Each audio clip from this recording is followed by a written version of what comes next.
Welcome to the Remembrance Codes. I am Susan Sutherland and I'm glad you're here. Today we are going to talk about the return to rhythm, to a sacred slowing down. I went away for a couple of weeks. My family and I went to Spain and Portugal. Actually, we went to Portugal and then Spain, which felt purposeful and was planned that way. Portugal has a little more of the divine feminine feeling, and we ended up in Barcelona, which was very masculine, very metropolitan, and that was a sacred severing, a perfect way for us to be ready for the return, because had I had our last stop in one of the other places, I may not have wanted to leave. It was such an incredible journey to understand the rhythm of society, of our own family, of our own nervous systems, and kind of check in with that. And so I want to tell you what I experienced and kind of the souvenirs I brought home with me, these little nuggets I packed, and I'm trying to weave back into the rhythm that I have here. It was a fun experience because I started a travel blog when I was in Colorado, and I continued it through my overseas trip.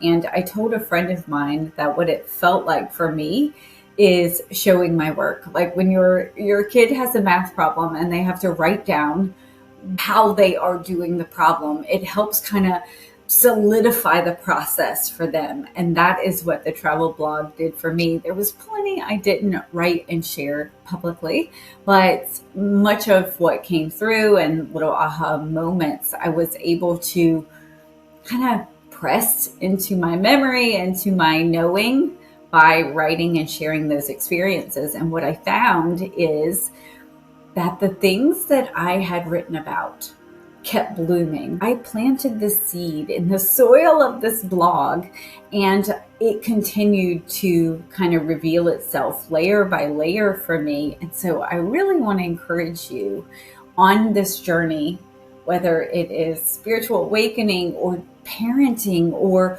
whatever your life experiences are, when you have things that feel important, feel like timestamp moments, like this was something for me, write it down, find a way to document it. If not to share publicly, that's totally fine, but as a way of planting a seed that will continue to open and to bloom because you have nurtured it in a special way. Even if you just acknowledge it out loud in your car, that's something. But I feel like when we take the time to process thoughts well enough to put them on paper, we've kind of cultivated the seed for that to really open up and bloom. And it just kept giving and giving and giving. And so I really want to encourage that as a practice for you to take these moments we are given and cultivate them because there is so much in the offering of when we are intentional about what we're provided, these little insights, these little nuggets. When we really take time and nurture them, they just continue to bloom. Now they'll do that anyway, but I'm telling you, the amount of awareness you will bring to it and what you can extract from it is so much greater when you have that time and that nurturing put into it. So I really want to offer that to you. That was one of the main things I brought home with me is how special doing that was.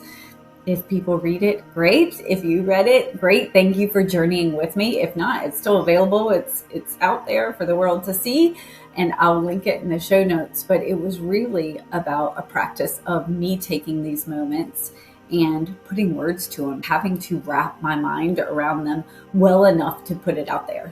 Now, what I want to talk to you today about is the rhythm of life over there compared to how I experience it here in America. It is so different, and it created some complexity in how we understand life, femininity, and how we go about our day-to-day rhythm here.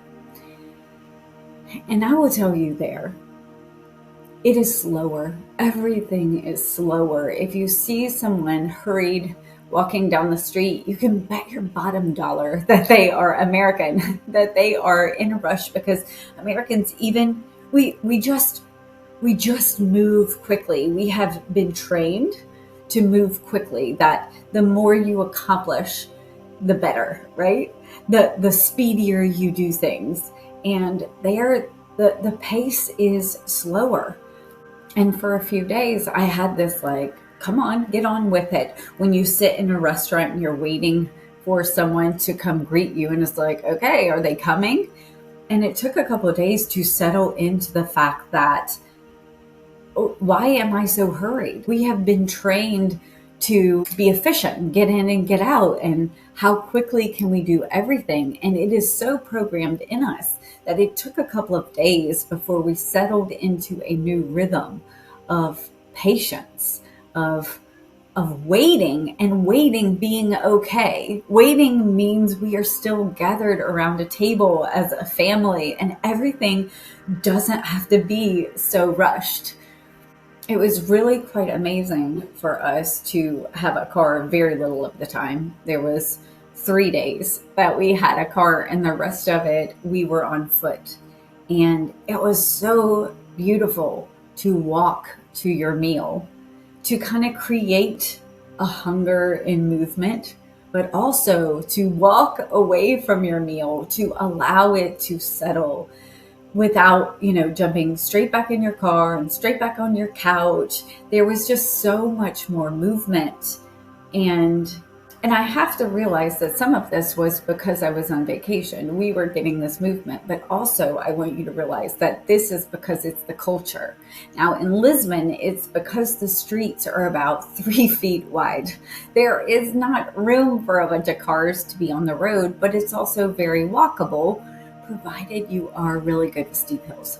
And I loved being on foot. I loved planning a dinner, and instead of seeing what the traffic is going to be like, seeing what the best path to walk, it felt so amazing. And my husband suffered a little in one of the cities when it was 100 degrees, but it was also 100 degrees in Charlotte and humid. So, dry your eyes, cowboy. Let's walk to dinner. We're fine. But I loved that culture of being on foot. Now, I say that, and I also don't want to move to a big city where we would actually be on foot. But this had places that had more of a small town feel. It still had this settled, restful nature about it, but was also walkable. That was the culture, was to walk and get your groceries, and walk and have your meals, and to slow down. Everyone seemed to linger around a table.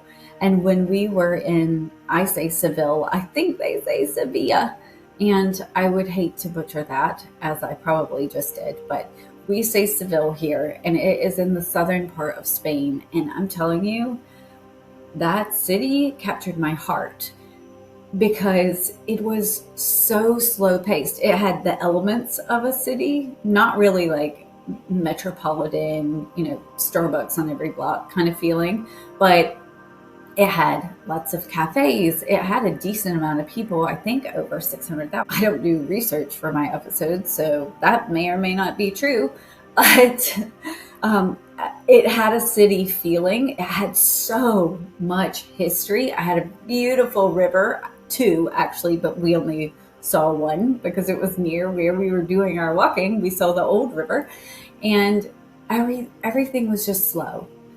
And you know what they did, y'all? They shut down stores in the afternoon. They shut down most restaurants in the afternoon, and they rested.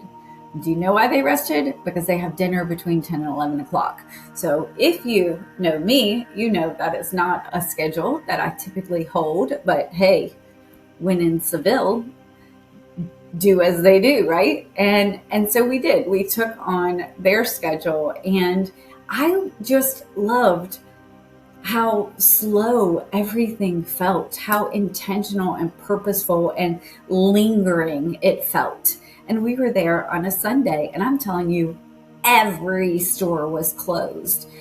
They understand the purpose of rest. They understand the purpose of being close to home and going and being in your home and tending your home in the afternoon. Whereas it feels like in America, so many people leave out the door and they clock their 12-hour workday and they come home just to sleep and then they leave again. We have this cycle of working so hard to pay for things that we don't have time to enjoy.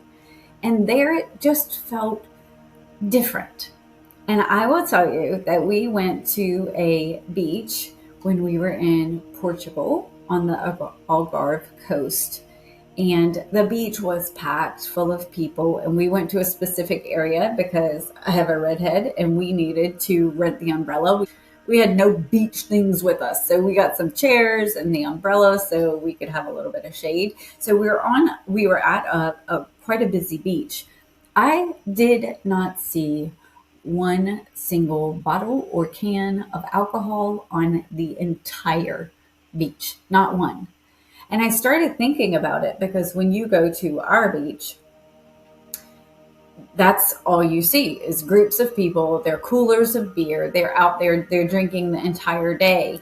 So I really mulled this around in my head and I thought, it's not that they're anti-alcohol, because if you see people, they're having wine at lunch, they might have wine at dinner or a beer or whatever. It's not like it's a non-drinking culture. I never saw one single person drunk. What I did realize is they've created a culture that they don't have to escape from. They don't need to go and just blitz themselves on a Saturday to recover from their week because they have built in this intentional time, this intentional rest. They slow down and just don't feel so pressed, so hurried, so rushed for everything. And I admired it so much that they seem to be enjoying life for the right reasons. So we had a lot of conversations while we were away about the food and how it feels in your body. Like it feels different in your body to eat a croissant there or to have bread there. Everything feels different. And I ate foods that I don't typically eat here. I ate while I was away, and I'm telling you, they have an ice cream culture that blows your mind. Every third shop is a ice cream place, a gelateria, and we partook heavily. We had lots of ice cream, especially when it's 100 degrees. That is a good way to spend your afternoon, is getting ice cream. And I felt okay with foods that I wouldn't eat. Now, a lot of that has to do with the toxins that are in our food. Let's be real. It has to do with how we farm our food. I am more sensitive. We all are sensitive, right? Our bodies are building these blocks. We have so much illness. We have so much obesity because of how our food is created. And we were having a lot of conversations about this as a family, talking about healthy lifestyle practices, about walking to food, about, just the differences in the cultures there versus here. And I think it's really good to expose your children when you are able to other cultures and really take note of how things are done differently. We are so convenient space. We're used to hopping in our car and going anywhere we want. And they are like parking. When we did have a car, parking is a bit of a chore. Navigating is a bit of a chore with these tiny little roads. And having these conversations was really important.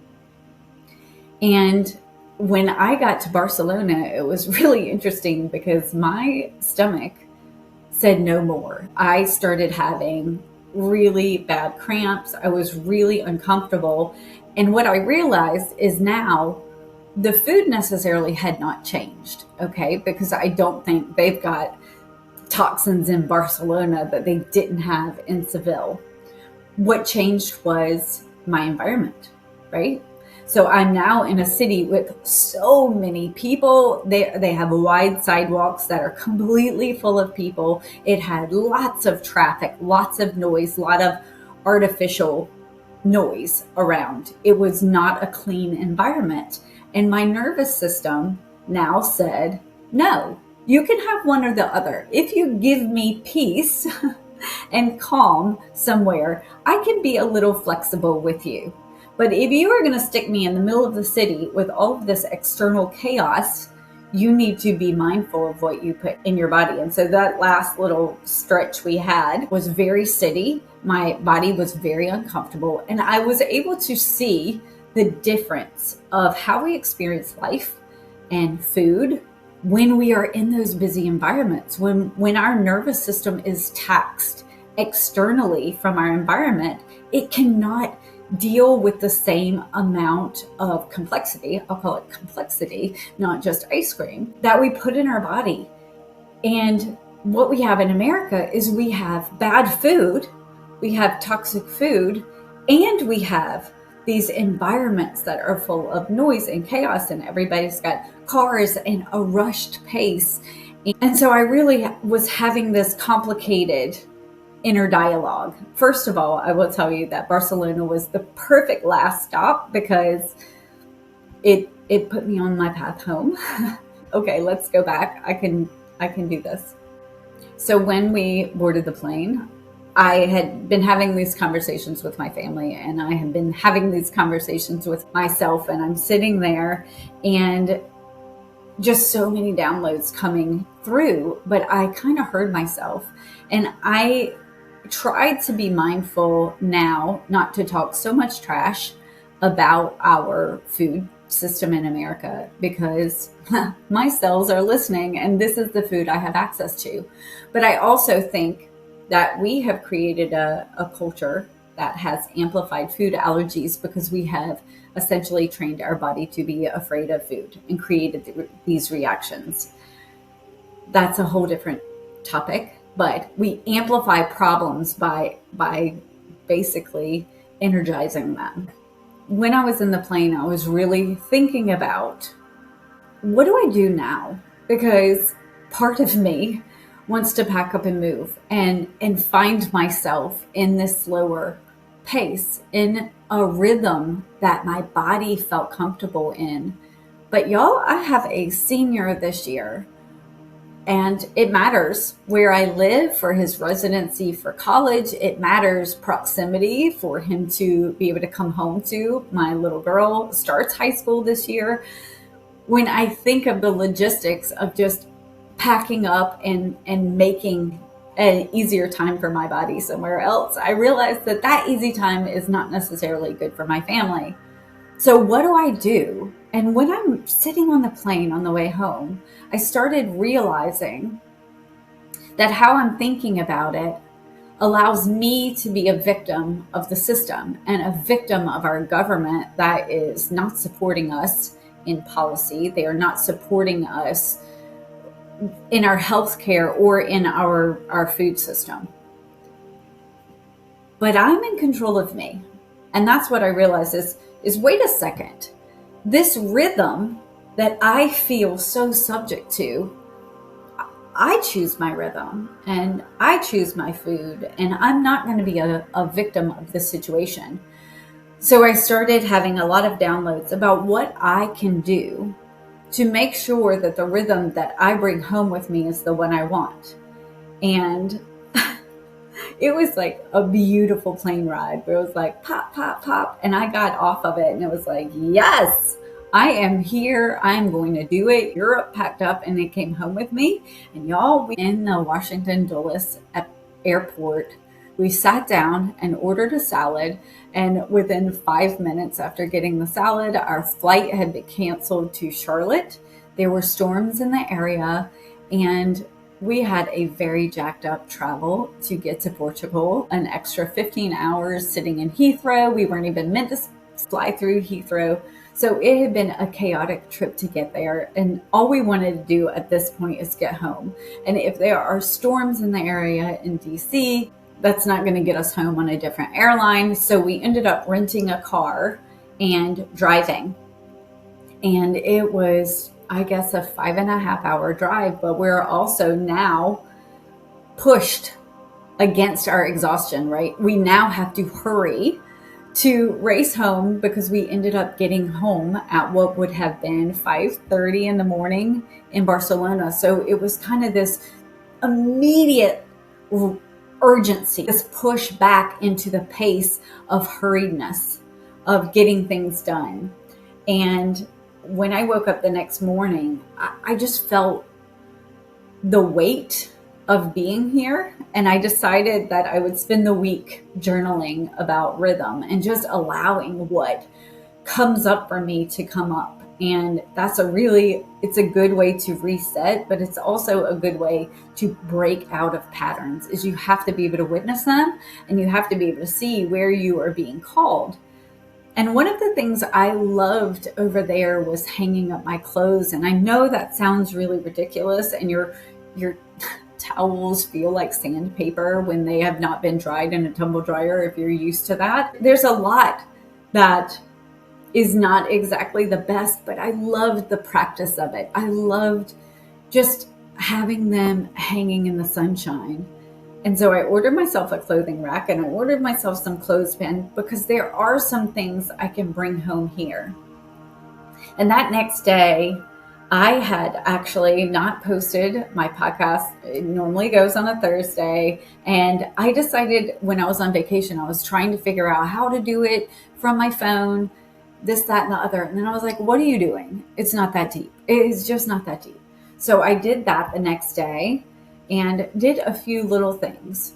But what I really wanted to do was go to the farmer's market. I wanted to go and use this new app I found. It is called Yuka, Yuka.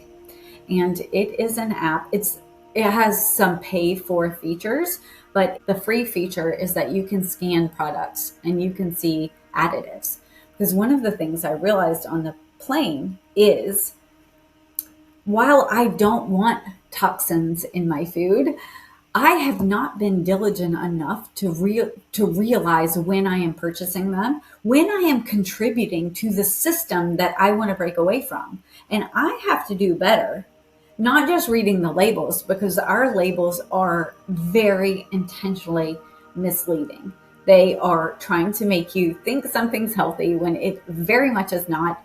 And I have to do better. If I want to say that I'm not participating in a system that is trying to poison me, then what steps am I taking? So I went to the farmer's market, and then I went to the grocery store, and it was like 2 hours out of the house because I was very slowly going through and choosing products based on how healthy they are, how few toxins and additives that they have in them. And it took a long time. And part of me felt guilty about this, that I've been gone for 2 weeks. I had scheduled some posts to go live while I was away, but I hadn't been doing anything. And that is so American, isn't it? Like, I need to show up. I need to do things. And Mark and I ended up having an argument. And I know it was because he was reflecting this back to me. This hurry up and go get stuff done. And he and I ended up having to have a conversation about it. And once I had done my journaling to get through that situation, he was like, I actually value so much when you prepare food. This is what's complicated, you guys. I came back wanting to be a homemaker, right?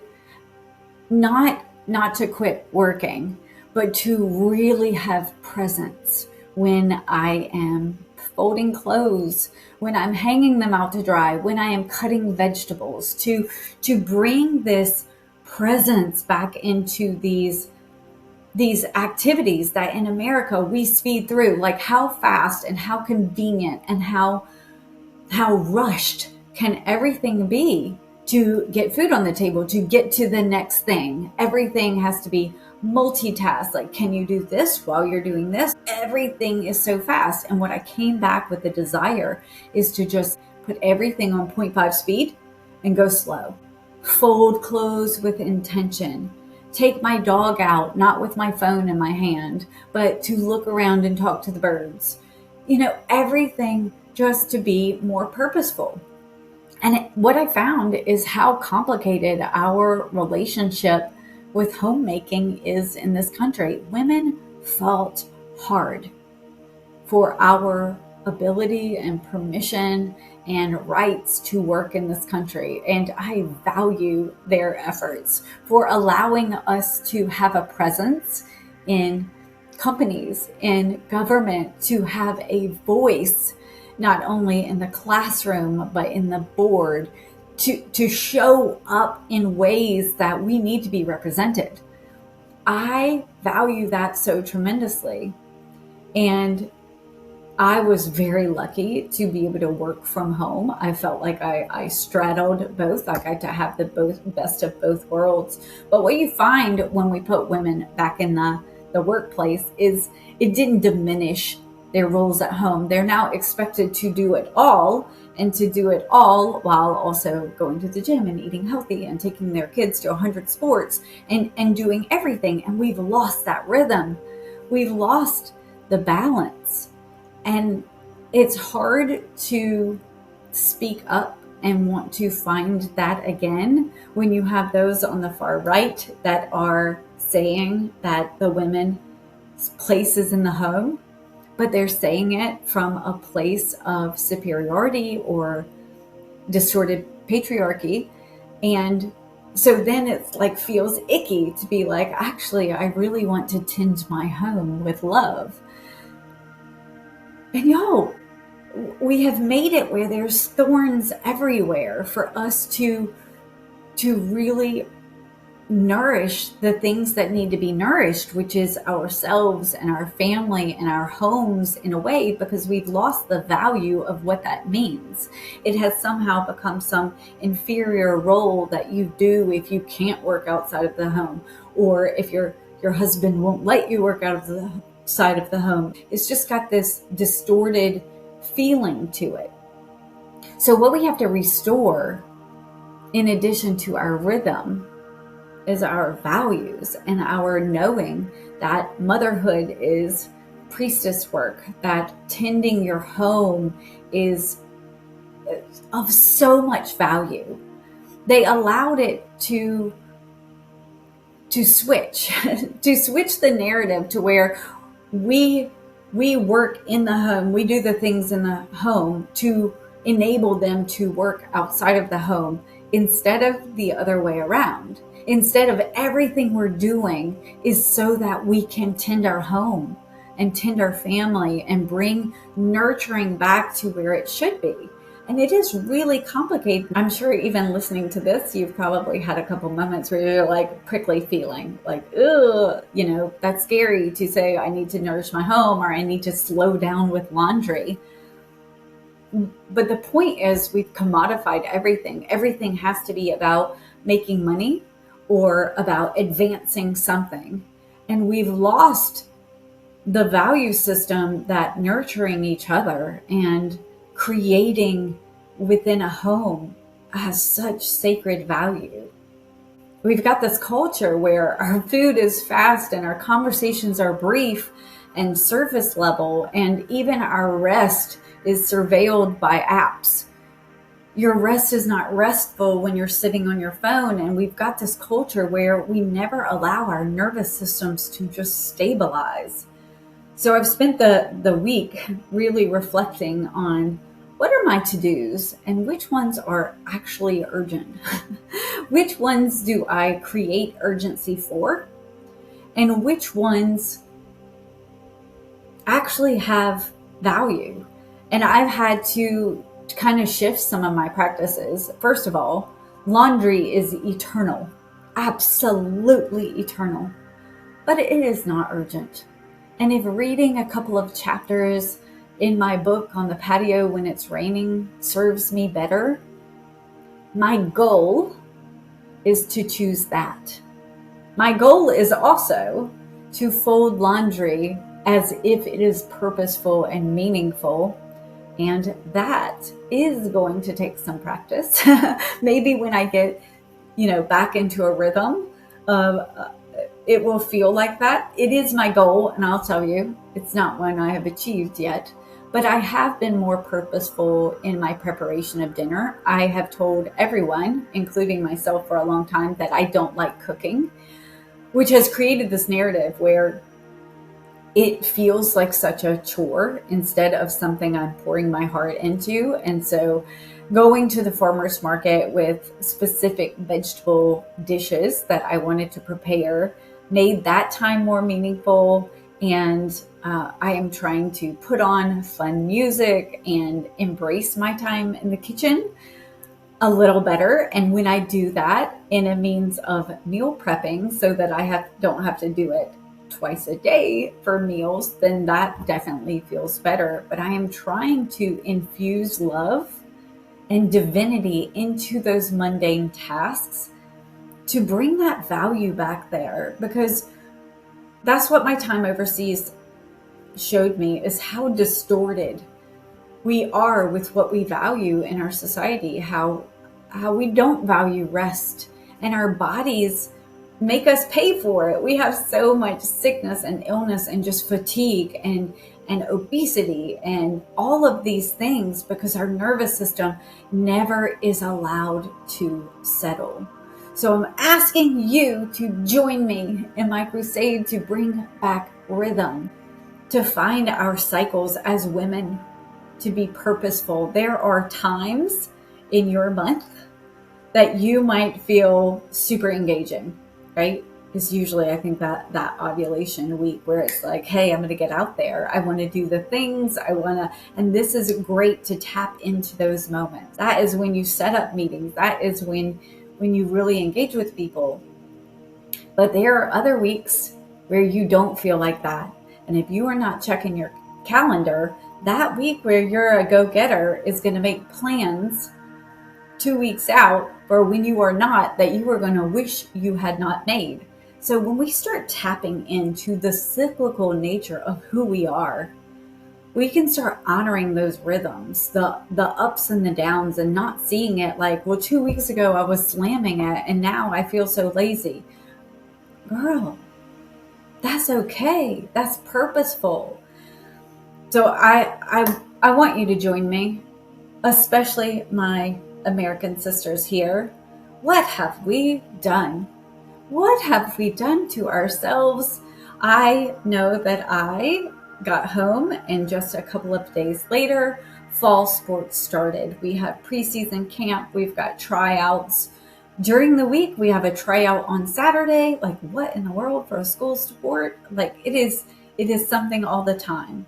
And although I signed up for this, my kids are super geared up for this, I am refusing to allow myself to get back in a pattern and a pace that doesn't feel settled. And that means I'm going to have to do way more preparation to make sure those meal times go smoothly, that I am not sucked back into the fast culture, the convenience culture, because I really don't want that for me or my kids or my body.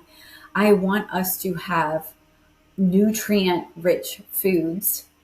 I want us to have life force fed into our bodies instead of packaged products, which, y'all, once you start using that app, it is mind blowing.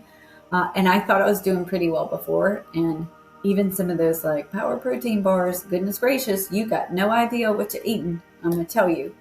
So anyway, I do want to invite you back into rhythm of the body, of the earth, of your home.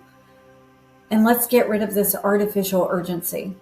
Let's start tending like it is our purpose. Our gardening, our folding, our preparing, our parenting. They are not mindless tasks. They are portals. This is how we seed the earth with intention, with connection to the earth, to self, to others, to source. It is rhythm as devotion and as prayer, not because we are not entitled to go hustle to the very top of the ladder, but because we are worthy of staying on the ground. So I hope you find rhythm as we start back to school, as we start back to sports and kind of this new pattern. Listen to your body. Know that your rest is so important for your body to heal, for it to create, for it to allow this open channel to your intuition. You need to nurture your body, and part of nurturing is honoring rest. So if that is what your body is calling for, it is not to be met with guilt, but honored. Okay? So this is your reminder that rhythm is a birthright. It is not a luxury. And that when it is done by choice and not expectation, it really is holy. And our invocation that I am going to close with this week: let the kitchen become the temple, the garden, the page, the quiet hour, not idleness, but initiation. Let us no longer fight for freedom in the language of conquest, but in the cadence of care. Take it easy this week. Take it slow, take it purposeful, and I'll see you next week.